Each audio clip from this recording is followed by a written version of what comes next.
दोस्तों, स्वागत है मेरे YouTube channel math with me 99 में। आज हम लोग पढ़ने वाले हैं चक्रवृद्धि ब्याज यानी कि कंपाउंड इंटरेस्ट। तो चलिए देखते हैं कि कंपाउंड इंटरेस्ट होता क्या है।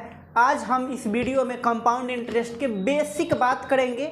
क्वेश्चन जो है अगले नेक्स्ट वीडियो में बताया जाएगा। तो पहले सीख लेते हैं कि कंपाउंड इंटरेस्ट होता क्या है।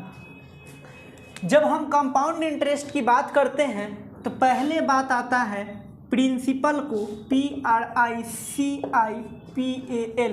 प्रिंसिपल मीन्स आपका होता है मूलधन। प्रिंसिपल मीन्स होता है मूलधन, इसको हम लोग P से डिनोट करते हैं। उसके बाद होता है रेट। रेट मीन्स होता है दोस्तों दर, और दर को हम लोग डिनोट करते हैं R से। उसी प्रकार होता है आपका टाइम, और टाइम मीन्स आपको पता है टाइम मीन्स समय होता है, और इसको डिनोट करते हैं T से। उसी प्रकार यहाँ पे होता है कंपाउंड इंटरेस्ट। कंपाउंड इंटरेस्ट इसका मतलब होता है चक्रवृद्धि ब्याज। चक्रवृद्धि ब्याज जिसको हम लोग डिनोट करते हैं CI से। इसके अलावा आपका होता है अमाउंट, और अमाउंट मीन्स होता है मिश्रधन, जिसे हम लोग डिनोट करते हैं A से। मिश्रधन को हम लोग डिनोट करते हैं A से। दोस्तों, आप लोग अभी तक अगर चक्रवृद्धि ब्याज के क्वेश्चनों को सॉल्व करते होंगे तो एक फॉर्मूला यूज करते होंगे जिसका नाम है अमाउंट बराबर principal into 1 plus rate by 100 का पावर T यानी कि टाइम। और ये फॉर्मूला जो है इसका आप लोग यूज करते होइएगा। दोस्तों, यहीं से अगर आप CI निकालते होइएगा तो आप लिखते होइएगा अमाउंट माइनस प्रिंसिपल, और यहाँ से आप लोग CI निकाल कर आते हैं। तो दोस्तों, अगर इस फॉर्मूला पर आप बनाते हैं तो क्वेश्चन लंबा बनता है और कैलकुलेशन में बहुत समस्या होता है, तो हम इस फॉर्मूले को नहीं पढ़ेंगे। चलिए हम बताते हैं कि हाँ हमें क्या पढ़ना है। चूँकि ये फॉर्मूला अगर आप यूज करते हैं तो बड़ी प्रोसेस हो जाती है बनाने में, काफ़ी समय लग जाता है। लेकिन अभी जो हम बताने जा रहे हैं उसको देखने के बाद आपका समय बहुत ही कम लगेगा। तो देखते हैं कि है क्या।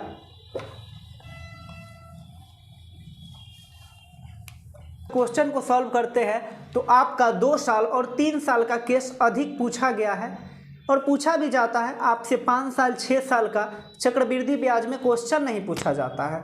तो अभी हम आपको 2 साल के लिए बताते हैं और आगे 3 साल का बताएंगे। तो चलिए 2 साल के लिए क्वेश्चनों को कैसे बनाएंगे।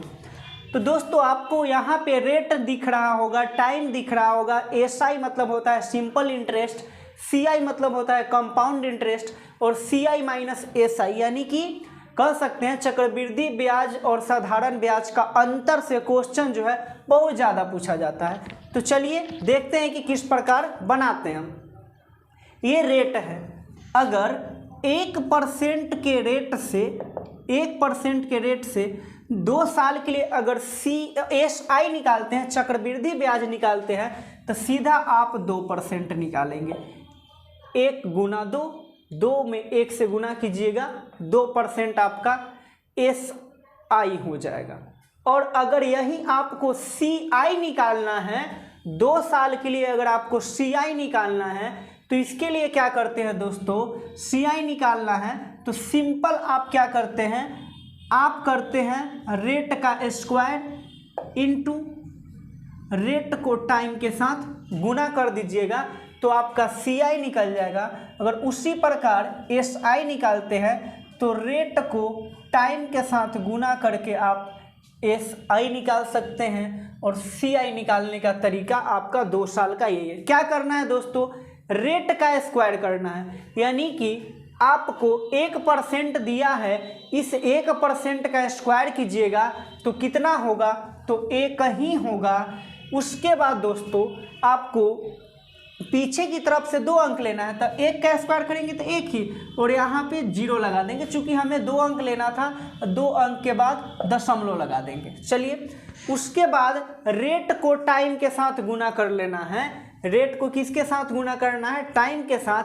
तो 1 को 2 के साथ गुना कीजिएगा तो 2 आएगा, यानी कि आपका जो CI आएगा वह आपका 2.01 आएगा। अगर उसी प्रकार आप CI में से SI का अंतर निकालते हैं तो सीधा R²/100 करके निकालते हैं, यानी रेट का स्क्वायर करके आप 100 डाल दीजिए, आपका आ जाएगा। यहाँ पे देखिए, यहाँ पे रेट कितना है?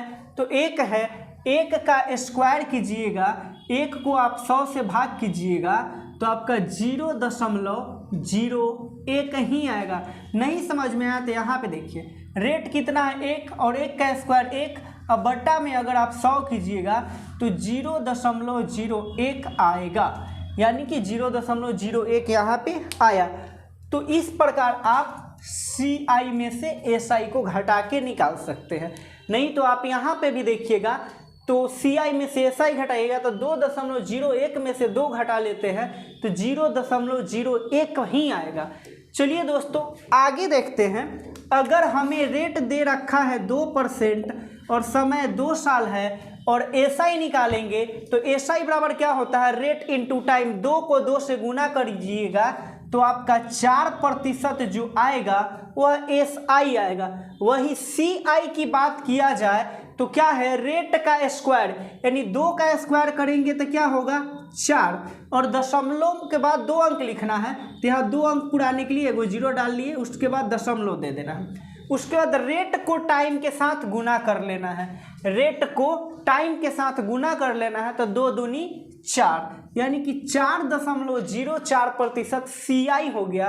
और CI और SI का अंतर निकालिएगा तो करना क्या है? 4 का स्क्वायर, सॉरी, रेट का स्क्वायर करना है तो 2 का स्क्वायर करेंगे तो कितना होगा? 4, और 4 को हम 100 से भाग करेंगे तो आपका आ जाएगा 0.04। अगर बात आती है 3% से 2 साल का, तो 3% से 2 साल का निकालिएगा तो 3 दूनी 6% आएगा SI, और CI जो आपका आएगा 6 का स्क्वायर कीजिएगा, सॉरी, आपका रेट का स्क्वायर करना है तो 3 है, 3 का स्क्वायर कीजिएगा तो कितना आएगा? 9, और 2 अंक लेना है तो 0.9 लेंगे। उसके बाद रेट को टाइम के साथ गुना कर लेना है तो 3 को 2 से गुना कीजिएगा तो 6 आएगा, और CI माइनस SI निकालना है तो 6.9 में से 6 को आप घटा लीजिएगा तो 0.09 आ जाएगा। चलिए दोस्तों, आगे आते हैं। अगर आपको 4% से निकालना है 2 साल का SI तो आप कहिएगा कि 4 दूनी 8% तो SI हो जाएगा। और CI की बात करें तो आपका रेट का स्क्वायर करना है, यानी 4 का स्क्वायर कीजिएगा तो 4 चौका 16, 2 अंक हो गया। उसके बाद रेट को टाइम के साथ गुना कर लेना है तो 4 को 2 से गुना कीजिएगा तो 4 दूनी 8 हो जाएगा। अगर अंतर देखना है कि CI और SI का 2 साल का अंतर कितना है तो आप कहिएगा कि 0.16% होगा। दोस्तों, आगे बढ़ते हैं। अगर हमें 5% का 2 साल के लिए निकालना होगा तो 5 दूनी 10% तो मेरा क्या आ जाएगा? SI आ जाएगा। CI की बात करें तो 5 का स्क्वायर करेंगे तो 25 होगा, दशमलव के बाद 2 अंक। उसके बाद रेट को टाइम के साथ गुना कर लेते हैं तो 5% से 2 साल का तो 5 दूनी 10 हो जाएगा, यानी कि 10.25% आपका CI आ जाएगा।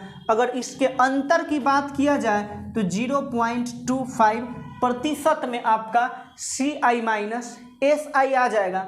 आगे बढ़ते हैं, और रेट दिया हुआ है और 2 साल का निकालना है SI तो रेट इंटू टाइम कीजिएगा, 6 दूनी 12% साधारण ब्याज होगा।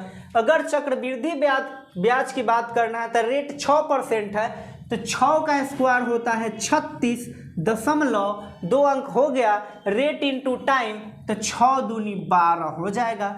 और अगर इसके अंतर की बात किया जाए तो रेट का स्क्वायर करना है। रेट कितना है 6, तो 6 का स्क्वायर को 100 से भाग करना है, यानी 36 को 100 से भाग कीजिएगा तो आपका 0.36% आएगा। आगे चलते हैं और अगर 7 का निकालते हैं 2 साल का तो 7 दूनी 14% आपका SCI आ जाएगा। SI जो है 7 का स्क्वायर 49.7 दूनी 14 हो जाएगा। और इसके अंतर की बात किया जाए तो 0.49% होगा। इसी प्रकार अगर 8% का 2 साल का निकाला जाए तो 8 दूनी 16% हो जाएगा और 8 का स्क्वायर 64 और 8 दूनी 16 ये CI हो जाएगा। और इसकी अंतर की बात किया जाए तो 0.64 हो जाएगा। अगर 9% का बात किया जाए 2 साल का तो 9 दूनी 18% आपका SI हो जाएगा और 9 का स्क्वायर 81 और 9 दूनी 18। अंतर की बात किया जाए तो 0.81 आ जाएगा। और अगर आपको 10% से 2 साल का निकालना है तो SI हो जाएगा 10 दूनी 20% और CI हो जाएगा 10 का स्क्वायर 100। 10 का स्क्वायर कितना होता है 100, तो दशमलव के बाद 2 अंक लेना है तो 0 हो गया। हासिल कितना बचा तो 1 और 10 दूनी 20% हासिल और 1 हो गया 21% जो होगा आपका CI हो जाएगा। और ये दोनों के बीच का अगर अंतर की बात किया जाए तो दोनों के बीच का जो अंतर होगा वह 1% का अंतर होगा। दोस्तों इस प्रकार आप निकाल सकते हैं। तो हम अब आपको थोड़ी सी क्वेश्चन पे लेके चलते हैं कि इसका हम उपयोग किस प्रकार कर पाएंगे और ये कहाँ तक सही है, ये अभी आपके सामने हम बताने वाले हैं। तो चलिए अब हम आपको क्वेश्चन स्टार्ट करते हैं और देखिएगा हम 2-3 तरीके से बताएंगे आपको और कौन से तरीका से सबसे कम समय में आप बना सकते हैं ये भी देखेंगे। 500 रुपये का 8% वार्षिक दर से 2 वर्ष का चक्रवृद्धि ब्याज कितना होगा। दोस्तों हम 2-3 तरीका बताएंगे आपको और बताएंगे कि एग्जाम में कैसे करके आना है, कौन सा तरीका आपको समय कम लेगा। दोस्तों पहला जो तरीका हम बताएंगे वह आपको फॉर्मूला बेस्ड बताने जा रहे हैं। यानी कि अभी जो हमने फॉर्मूला लिखा था हमने amount equal principal into 1 plus rate by 100 का पावर टाइम। यहाँ पे आपको दे रखा है प्रिंसिपल कितना दे रखा है 12,500 रुपये और आपको रेट दे रखा है 8% और समय दे रखा है, टाइम जो दे रखा है 2 साल दे रखा है। आपको निकालना है दोस्तों इसका ब्याज निकालना है, चक्रवृद्धि ब्याज निकालना है। तो आप अमाउंट बराबर फॉर्मूला लिखिएगा प्रिंसिपल इंटू 1 प्लस रेट बटा 100 का पावर t। इस प्रकार आपके पास प्रिंसिपल 12,500 रुपये इंटू 1 प्लस रेट जो है 8% से 2 साल का निकालना है। तो 4 दूनी 8 और 4 से काटिएगा 25 बार में, 25 से कम 25 और 2 27, यानी 12,500 रुपये को 27/25 गुना 27/25 करते हैं।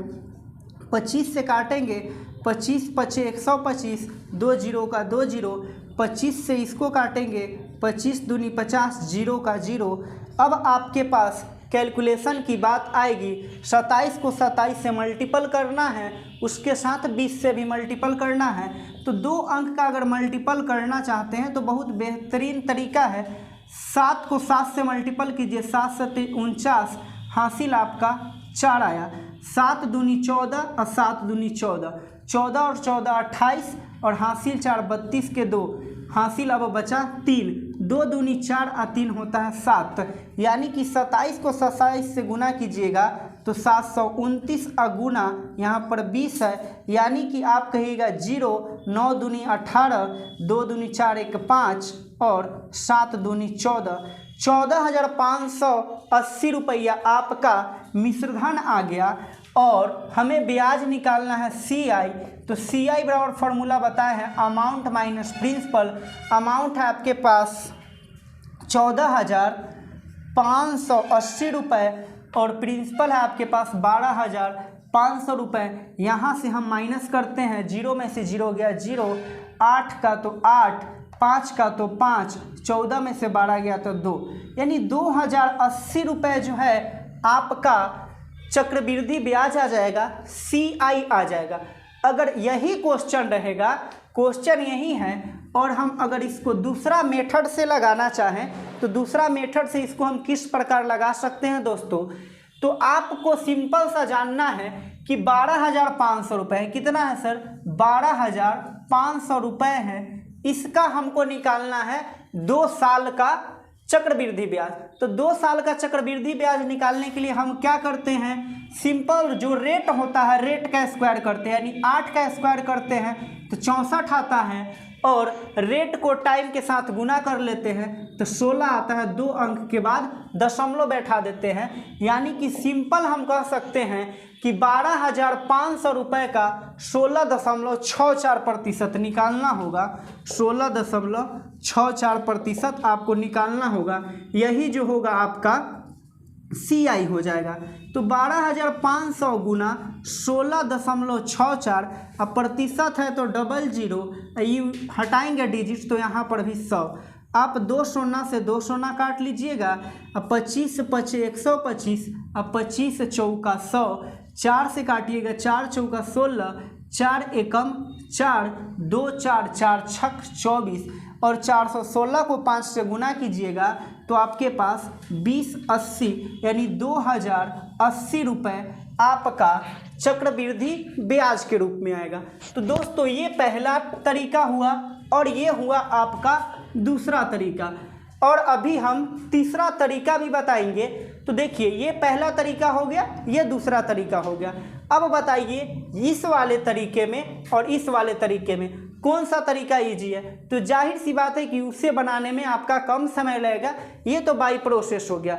अभी हम आपको तीसरा प्रोसेस बताते हैं। तीसरा प्रोसेस बनाने का तरीका दोस्तों क्या है, हम इसको मिटा देते हैं और आपको तीसरा प्रोसेस बताते हैं। के लिए क्या करना है, देखिए आपको यहाँ पे जो रेट दिया हुआ है, यहाँ पे जो रेट दिया हुआ है वह 8% दिया है, तो 8% को हम तोड़ देते हैं। 8% को तोड़ेंगे तो 4 दूनी 8 और 4 से काटेंगे 25, यानी कि 2/25 आया। हम इसको लिखेंगे जोड़ के, 25 और 2 कितना होता है, तो आप कहिएगा 27 और बटा 25। इसका मतलब हुआ दोस्तों, यहाँ से पता चलता है कि 27 रुपया जो है आपका अमाउंट होता है, और 25 रुपया जो होगा वह आपका प्रिंसिपल होगा।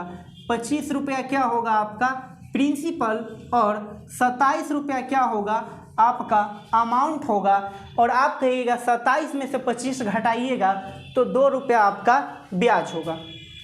अब आपको करना क्या है दोस्तों, सिंपल लिखना है। एक तरफ आपको लिखना है अमाउंट और एक तरफ लिखना है आपको प्रिंसिपल। अमाउंट कितना है तो 27 है, और प्रिंसिपल कितना है तो 25 है। हमें कितने साल की बात बोला है, 2 साल की बात बोला है, तो सिंपल इसका हम स्क्वायर कर देंगे। दोस्तों इसे रेशियो मेथड बोलते हैं।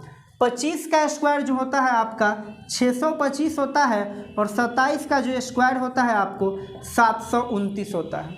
हमें यहाँ से निकालना है, आपको यहाँ से हमें निकालना है ब्याज। यहाँ पे दोस्तों प्रिंसिपल कितना आया, यहाँ पे जो प्रिंसिपल आया दोस्तों वह आपको 625 आया। यहाँ का प्रिंसिपल कितना है 625 है, जबकि यहाँ पे प्रिंसिपल दे रखा है 12,500। और हमें कितना का वैल्यू निकालना है, हम बताए हैं कि अमाउंट में से प्रिंसिपल घटाते हैं तो मेरा क्या आता है CI आता है। तो यहाँ से घटाते हैं आप अगर, तो कितना आपका आएगा, 9 में से 5 घटाइए 4, 2 में से 2 घटाइए 0, और 7 में से 6 घटाइएगा तो 1, यानी 104 आएगा।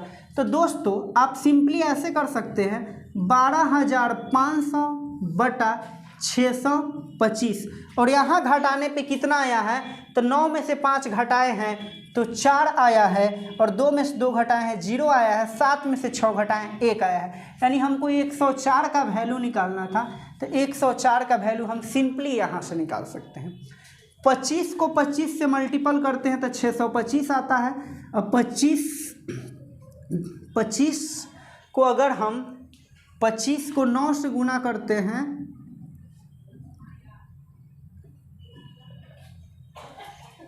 अगर दोस्तों 25 से गुना करते हैं तो 625 आता है। अब 25 को अगर 5 से गुना करते हैं 125 आता है। 2 जीरो का 2 जीरो डालिएगा। 25 को 50 में काटना है तो 2 बार 0 का 0। और 104 को अगर आप 20 से गुना करते हैं तो 2080 आपका आ जाएगा, 2080 रुपये आ जाएगा। ये दोस्तों तीसरा तरीका है। अब बताइए पहले, दूसरे और तीसरे तरीके में आपको बेस्ट तरीका कौन सा लगा? तो दोस्तों जाहिर सी बात है कि सबसे इजी दूसरा है और उससे इजी तीसरा तरीका है, और सबसे जो लेंदी कह सकते हैं, बड़ा प्रोसेस, वो पहले वाले तरीके में था। तो चलिए एक और क्वेश्चन को देख लेते हैं। हम अब आपको 2 ही तरीका बताएंगे, वो फॉर्मूला वाला तरीका नहीं बताएंगे, क्योंकि उससे आपका कैलकुलेशन हार्ड हो जाएगा और हमें तो इजी तरीके में क्वेश्चन करना है। तो देखते हैं अगले क्वेश्चन को। प्रिंसिपल आपके पास 1000 रुपये है और रेट जो है आपका 10% है, और समय जो दे रखा है वह आपका 2 साल दे रखा है। आपको CI निकालना है। क्या निकालना है दोस्तों? CI निकालना है। तो मेथड 1 लगाते हैं। पहला तरीका है, करना क्या है कि 10% से 2 साल का अगर CI निकालेंगे तो कैसे निकालेंगे? तो सीधा आपको रेट का स्क्वायर करना है। 10 का क्या करना है? रेट का स्क्वायर करना है और रेट को टाइम के साथ गुना करना है। तो रेट कितना है? 10 का स्क्वायर कितना होता है? 100 होता है, लेकिन हमें दशमलव के बाद 2 अंक रखना है, तो 2 अंक रखेंगे। 1 हो गया मेरा हासिल। अब 10 को 2 से गुना करेंगे, रेट को टाइम से गुना करेंगे तो 10 दूनी 20% और हासिल 1, यानी कि टोटल जो है आपका 21% क्या हो गया? तो ब्याज हो गया। तो सिंपल दोस्तों, अब आपको जो मूलधन है 1000, जो मूलधन है उसका अगर आप 21% निकाल लेते हैं, 21% जैसे निकालिएगा वैसे आपका 210 रुपया आएगा। और ये 10 रुपया जो होगा, 210 रुपया, ये आपका क्या होगा? तो ये आपका CI हो जाएगा। अगर दोस्तों हम इसको दूसरे तरीके से लगाना चाहें तो दूसरा तरीका क्या है कि रेट है, ये रेट है, इस रेट का हम लोग क्या करते हैं? 10% का वैल्यू निकालते हैं। तो 10% का वैल्यू निकालते हैं तो कितना होगा? 1/10। 10% का वैल्यू हुआ 1/10, यानी कि हम कह सकते हैं एक तरफ अमाउंट और एक तरफ प्रिंसिपल, यानी कि आपका प्रिंसिपल तो 10 रुपया है और अमाउंट कितना है? तो 11 रुपये है। और हमें 2 साल की चर्चा किया है, तो यहाँ पे इसका पावर 2 और इसका भी पावर 2, यानी 10 का स्क्वायर 100 होता है और 11 का स्क्वायर 121 होगा। दोस्तों यहाँ पे प्रिंसिपल कितना है? 1000, और यहाँ पे प्रिंसिपल कितना आया? 100, यानी 100 प्रिंसिपल यहाँ पर आया, जबकि हमारे बोर्ड या बुक में क्वेश्चन दे रखा है कि 1000 रुपये। अगर हमें निकालना क्या चीज़ है? हमें तो चक्रवृद्धि ब्याज निकालना है। तो 121 में से 100 जाएगा तो 21 रुपया ब्याज के रूप में आएगा। 21 का वैल्यू निकालना है, तो हम क्या लिखेंगे? 1000 अब बटा में 100 गुना 21 का तो वैल्यू निकालना है 21। 2 जीरो से 2 जीरो कैंसिल होगा। 21 को 10 के साथ मल्टीपल करेंगे तो 210 रुपये चक्रवृद्धि ब्याज के रूप में आपका आता है। तो दोस्तों यही था आपका ट्रिक। इस तरीके से आप क्वेश्चन को सॉल्व करेंगे तो बहुत इजीली सॉल्व हो जाएगा और ज़्यादा समय भी नहीं लगेगा। तो दोस्तों मिलते हैं हम अपने अगले वीडियो में, जिस वीडियो में आपको बहुत सारा क्वेश्चन कराया जाएगा चक्रवृद्धि ब्याज से संबंधित। अगर यह वीडियो और कॉन्सेप्ट आपको अच्छा लगता है तो कृपया हमारे चैनल को सब्सक्राइब करें और लाइक, कमेंट तथा शेयर करना ना भूलें।